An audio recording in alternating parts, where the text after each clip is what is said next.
Ada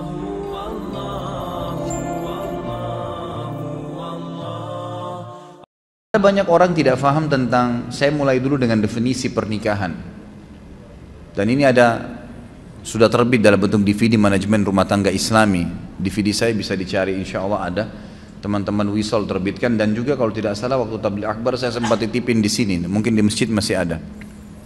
Kalau enggak nanti kalau ada yang pesan bisa insya Allah saya bawain pada pertemuan yang akan datang. Intinya saya sebutkan di situ ada tujuan, ada definisi pernikahan. Banyak orang berumah tangga tidak tahu apa definisi pernikahan. Di dalam Islam itu ada definisinya. Pernikahan dalam Islam adalah penyatuan dua lawan jenis anak Adam dalam sebuah ikatan ritual agama yang menghalalkan hubungan biologis di antara keduanya,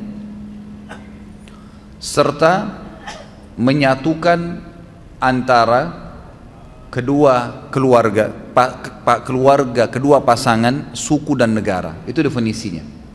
Saya bagi menjadi 3 potongan. Pernikahan dalam Islam adalah penyatuan antara dua anak Adam, dua jenis, ya, dua lawan jenis dari anak Adam, laki-laki dan perempuan. Dari definisi ini keluar tidak boleh nikah sesama jenis, nggak ada homoseksual, nggak ada lesbian. Adanya laki-laki dan perempuan, murni laki-laki full, perempuan full, semuanya. Yang tengah-tengah nggak diterima dalam Islam. Banci, lesbian, homoseksual nggak ada dalam Islam, ditolak semua, dosa besar, hukum, nggak boleh, penyakit. Nabi SAW menyuruh seorang banci yang pernah duduk di sekitar para sahabat, lalu Nabi SAW dengar, lalu Nabi mengusir, mengatakan keluarkan orang yang dari Madinah, dianggap penyakit, nggak boleh ada. Kemudian dari anak Adam, berarti tidak boleh seseorang muslim menikah kecuali kepada manusia, tidak boleh nikah sama jin, nggak boleh melampiaskan biologis dengan hewan, sama manusia. Dalam satu ikatan ritual agama yang menghalalkan hubungan biologis di antara mereka. Jadi ini ibadah. Pernikahan adalah ibadah. Kalau Anda yang hadir di sini sudah menikah dan belum niat ibadah waktu itu, hanya karena ajakan teman, hanya karena suruhan orang tua, hanya karena kebetulan suka, itu semua tidak ada dalam Islam. Tidak ada. Pernikahan harus jelas dari awal niatnya karena ibadah, sehingga suka dukanya kita bisa laluin. Yang menghalalkan hubungan biologis di antara keduanya, memang tujuan pernikahan 50%, 70% hubungan biologis. Allah sudah bebankan. Munafik orang mengatakan tidak butuh lihat lawan jenis. Kita butuh lihat, butuh ngobrol, butuh pegang, butuh cium, butuh curhat, butuh berhubungan jima, hubungan biologis. Itu fitrah. Kalau ada orang tidak butuh ini, dia keluar, abnormal, bukan orang yang normal. Tidak ada di situ dia keluar dari batas normalnya. Tapi kalau dia normal, maka manusiawi sekali dia membutuhkan itu. Tapi Allah Subhanahu wa ta'ala mengajarkan kita caranya dengan akad nikah. Hanya 5 menit. Si wali mengatakan saya nikahkan kamu sama anak saya Fulan bin Fulan. Kemudian si laki-laki mengatakan saya terima, selesai. Sah pernikahannya, hubungan biologisnya juga sah. Lalu dikatakan akan menyatukan keluarga kedua pasangan. Jangan antum menikah targetnya hanya pasangan kita. Kalau kita menikah, tanda kutip kita juga menikah, tanda kutip ya, kita juga menikah dengan keluarganya. Harus siap, ada ipar, ada mertua. Banyak orang ribut sama mertuanya, ribut sama iparnya karena dia tidak siap. Dia cuma mau pasangan hidupnya saja, eksklusif. Iparnya datang gak dibukain pintu. Suaminya mau bakti sama ibunya, cemberut. Dosa dia. Gimana caranya? Hukum syar'i tidak bisa diubah. Ini bukan hukum rimba. Hukum Allah pencipta langit dan bumi. Laki-laki tetap wajib bakti sama orang tuanya sampai dia mati. Dianya mati. Kalau orang tuanya mati atau hidup tetap wajib dia bakti.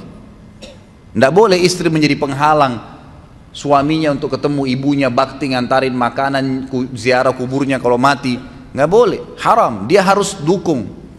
Banyak istri bangkang dalam poin ini sampai seorang anak berani bangkang dengan orang tuanya.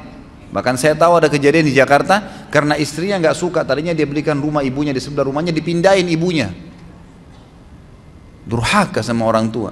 Sampai ulama mengatakan kalau ada seorang anak laki-laki menikah, kemudian dia biarkan ibunya duduk di belakang, istrinya di depan, dia durhaka itu.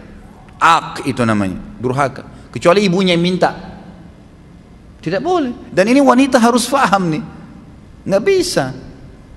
Kalau wanita seperti ini diceraikan, halal dalam agama Islam. Dia menjadi penyebab si anak putus dengan orang tuanya, halal diceraikan. Nggak boleh. Lain kalau perempuan yang memang menikah suaminya nomor satu. Sama Anda juga sebagai laki-laki, tahu perempuan ini pada saat menikah dia punya orang tua, dia punya anak, dia punya saudara, kita punya ipar, harus bisa datang ke rumah, bertemu. Ustadz, mertua saya cerewet, nggak apa-apa, cobaan. Enaknya hidup nggak mau ada cobaan, gimana caranya?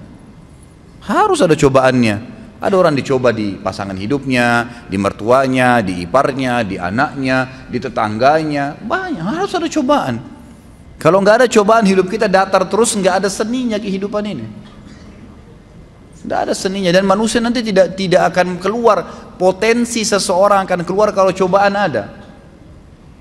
Kita akan muncul ide-ide untuk mencari jalan keluar pada saat kapan? Cobaan ada. Bayangkan kalau hidup kita datar terus nggak ada cobaannya, nggak bakal keluar potensi kita. Allah subhanahu wa ta'ala datangkan cobaan itu untuk mengorek, mengeluarkan potensi yang ada. Emang begitu. Hadapin, pecahkan. Gitu kan? Pahala sabar didapatkan kapan? Pada saat cobaan datang. Kalau cobaan tidak ada, gimana bisa? Nggak mungkin. Gitu kan? Istri kita hidup 20 tahun di rumah tangganya sama orang tuanya dengan pola tertentu, cara makan, cara tidur, cara berpakaian. Kita pun hidup 30 tahun di ayah dan orang tua kita dengan cara makan, cara hidup dan seterusnya. Lalu kemudian disatukan, tiba-tiba mau bisa baik semuanya? Nggak bisa. Pasti ada penyesuaian.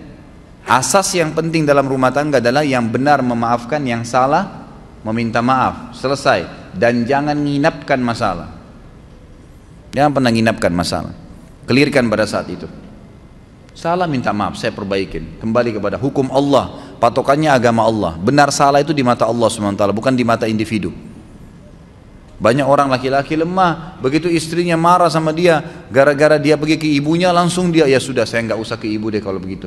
Daripada saya ribut sama istri saya. Subhanallah. Dudukkan istri Anda. Kamu tahu nggak hukum agama saya wajib bakti dengan ibu saya? Durhaka saya kalau nggak kesana. Kamu pun berdosa kalau kamu lakukan ini. Memang harus begitu. Jangan malah salah di sini, kendor. Harus jelas ya. Kalau perlu seorang istri sokong, kamu ke ibumu, ayo saya temenin. Kapan ke ibu, kapan ke ayah.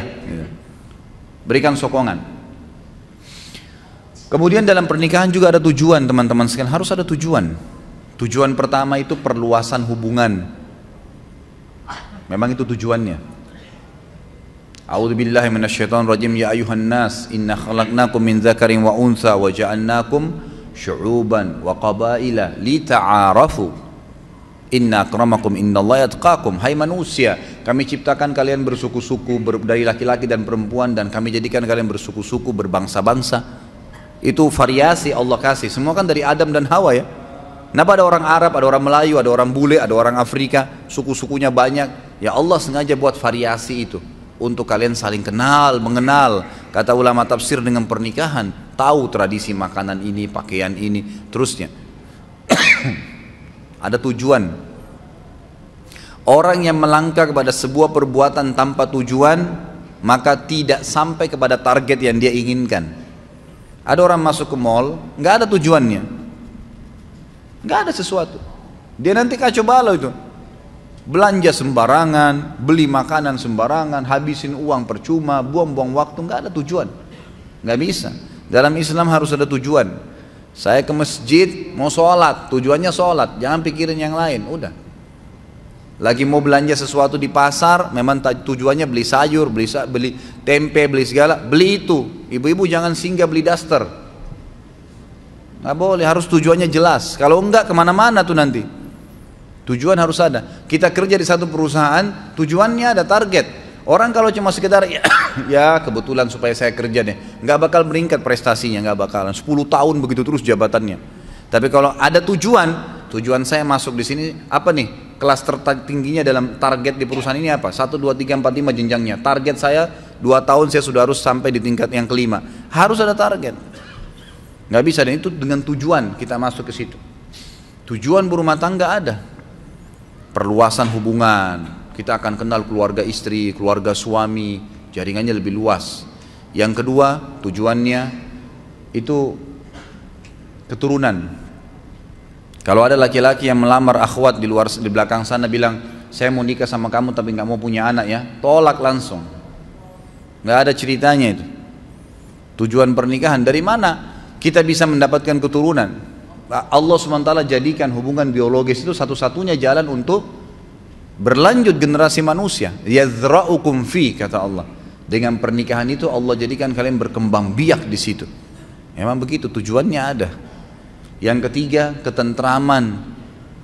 Nikah butuh ketentraman. Cari orang yang akan jadi pasangan kita yang buat ketentraman, dan itu hanya satu. Poinnya supaya bisa tentram, cari agamanya. Imannya ada. Kita sudah tahu semua itu, maka agamanya didahulukan. Bagaimana agamanya dia? Kalau weekend, kalau liburan, kemana ya? Oh, saya ke majelis ta'lim ini. Oh, saya hadir di pengajian ustadz ini. Oh, saya kalau weekend ke karaoke, saya ke pantai di Ancol duduk dengan sama teman-teman. Oh, saya main gaple. Udah jelas. Tidak ada ketentraman, mustahil, karena habis nikah dia akan buat sama itu. Dia akan buat sama. Perempuan yang nikah sama playboy asalnya sebelum nikah, jangan heran kalau dia selingkuh setelah nikah. Wajar itu. Laki-laki yang menikah dengan wanita yang tidak pakai jilbab, jangan heran kalau setelah menikah dia tidak pakai jilbab, atau dia tidak sholat, atau memang dia pernah bohong, ya dia akan bohong. Itu tradisi dia. Cari orang yang bawa ketentraman. Dan itu patokannya adalah agama. Dan yang keempat, tujuan pernikahan adalah menjalankan perintah Allah dan Rasulnya. Di ibadah diniatkan untuk itu. Kata Nabi SAW, an-nikahu sunnati wa man raghiba an sunnati falaysa minni. Siapa yang menikah itu adalah bagian dari sunnahku, siapa yang menolaknya maka bukan siapa yang menolak sunnahku maka bukan dari golonganku. Jadi ada tujuan-tujuan. Di antara substansial tujuan pernikahan yang kelima adalah memenuhi hubungan biologis, kebutuhan biologis. Itu tujuan memang. Tujuan kita menikah memang untuk melampiaskan biologis, untuk ngobrol, tatap-tatapan, ciuman, pegang, hubungan biologis, bahkan digantungkan pahala besar. Boleh nggak pacaran Ustadz? Boleh, setelah akad nikah. Sebelum akad nikah nggak ada pacaran dalam Islam. Bagaimana caranya saya kenal dia? Banyak orang sekarang begitu. Harus terperiksa tai lalatnya perempuan itu di tangannya ada nggak? Lihat rambutnya seperti apa, dan beragam macam alasan. 3 rahasia penting dalam agama untuk mengenal konsep ta'aruf dalam Islam: kenali fisiknya, kenali keluarganya, kenali lingkungannya. Titik, selesai. Fisik sesuatu apa yang kita menarik nih? Kata Nabi SAW, lihat dari lawan jenis yang kamu mau nikahi sesuatu yang menarik buat kamu. Apa saja? Alisnya, warna kulitnya, sesuatu di wajah dan telapak tangan yang jadikan patokan. Sudah selesai? Oh iya, ini mungkin masuk di kriteria saya. Baik, cukup. Kemudian masuk yang kedua, ke keluarganya. Secara umum, keluarga ayahnya akan mewariskan fisik kepada anak cucu kita nanti. Keluarga ibunya akan menurunkan karakter dan sifat. Saya sudah pernah jelaskan yang sahabat kulitnya putih, istrinya putih, anaknya hitam seperti anak Afrika. Suaminya langsung bilang, pasti kau selingkuh. Kok bisa saya putih, kamu putih, ini hitam keluar nih. Kata istrinya, demi Allah saya nggak pernah disentuh kecuali sama kamu. Ribut, didengar oleh Nabi SAW, dilapor, ya Rasulullah, nih lihat nih, putih-putih ini hitam. Gimana bisa? Nabi SAW diam sejenak, datang wahyu. Lalu Nabi SAW tanya, sesuai dengan wahyu kepada laki-laki tersebut, ada gak kakekmu kulitnya hitam begini? Dia bilang ada, ini keturunannya itu. Jadi fisik turun, makanya biasa kita dapat suami istri mukanya beda sama anaknya kan? Karena itu dari kakek-kakeknya, dari turunan ayah mereka. Jadi turunan ayah istri dan turunan ayah suami itu sama. Nanti menurunkan, mewariskan fisik secara global ya. Jangan dilihat substansialnya, secara global. Kemudian keluarga istri keluarga ibu dari istri dan keluarga ibu dari suami itu akan menurunkan karakter, sifat. Secara umum, oh keluarganya calon saya ini umumnya dosen semua, suka belajar. Itu sudah sifat umum keluarga. Ada satu pemabuk, satu ini nggak dihitung. Umum global ini yang dijadikan patokan. Kemudian kenali lingkungannya. Boleh orang kalau ta'aruf tanya, kebiasaannya apa ya? Kerja di mana? Oh kebiasaan saya kalau lagi iseng saya pulang kantor ke karaoke, duduk sampai jam 12 gitu. Habis itu saya pulang, saya hibur diri saya ke bar sampai jam 1, pulang istirahat, besok kerja lagi. Sudah bisa dibaca belum? Oh saya kalau lagi kosong ya nggak apa-apa, saya cuma duduk gitu di rumah. Kalau akhwatnya bilang, kadang-kadang saya nonton TV duduk, saya putar nonton film India dari pagi sampai sore. Sudah tahu belum? Udah punya gambaran lingkungannya. Berarti nanti akan begitu tuh kalau sudah menikah. Oh saya kalau pulang taklim mampir Nur Iman belajar. Saya belajar taklim. Oh saya kalau weekend saya hadir tablik akbar di sini. Dan seterusnya. Saya mulai ikut tahfidz Quran, beberapa surah di store setiap minggu. Nah itu berarti kita tahu lingkungannya. Nah ini berarti bagus nih, gitu kan? Itu saja. Nggak perlu pacaran keluar sama-sama, nggak usah. Semoga Allah berikan hidayah. Kadang-kadang ada orang tua, kok bisa itu? Datang laki-laki malam minggu, tante, om pamit ya, saya mau bawa anaknya. Iya silahkan. Masya Allah.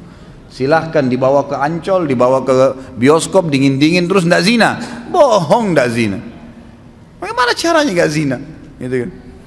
Nggak ada, paling sedikit itu sudah iktirab ke zina. Ujung-ujungnya, nggak bisa, susah. Nanti hamil di luar nikah, sibuk nikahkan. Bagaimana? Dari mana sahnya nikahnya orang hamil itu?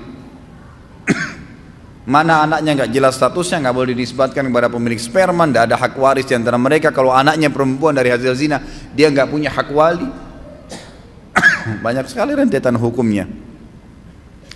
Tujuan pernikahan termasuk yang tidak kalah pentingnya adalah kebutuhan biologis. Itu nggak bisa dipungkirin. Teman-teman kalau yang punya anak, jangan tunda mereka menikah, nikahkan. Karena kadang-kadang subhanallah fitnah terjadi.